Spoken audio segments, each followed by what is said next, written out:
Ito po yung aktual speed disk natin ngayon dito sa ating computer kung saan ayan po yung nakukuha natin actual download speed na 300 Mbps.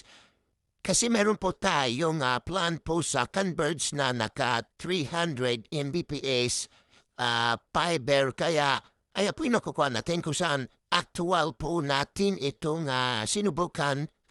Yung sa mga nauna natin mga video, itong ating 5 ports gigabit sa Easy Smart PoE Plus switch. Ayan, actual dito na po tayo kung saan mayroon po tayong 5 ports na gigabit. Then, ito na po yung ating power supply. Then, connect lang po direct sa kuryente din. As usual, connect natin dito sa likod ng ating switch. Ayan.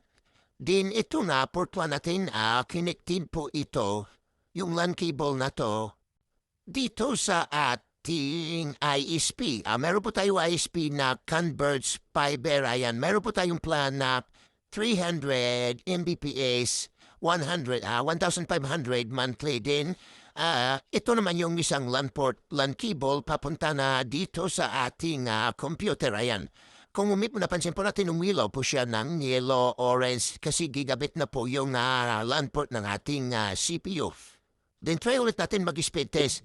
Ito na po talaga yung actual performance ng ating gigabit PoE switch. Ayan, kung saan pasok po talaga or nakukuha po natin ang actual speed ng ating ISP. Ayan, meron po tayong nare-receive na download speed na almost 300, 299 Mbps.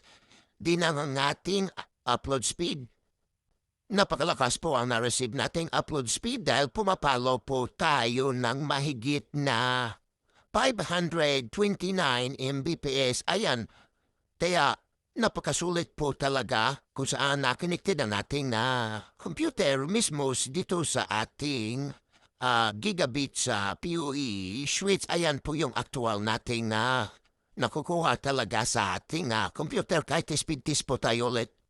Ayan po talaga na actual na na-receive ng ating computer galing po dito sa ating gigabit switch. Ayan, kung saan nabubors po talaga ang ating na-receive na internet speed sa galing ng ating ISP. Ayan, 300 Mbps mahigit.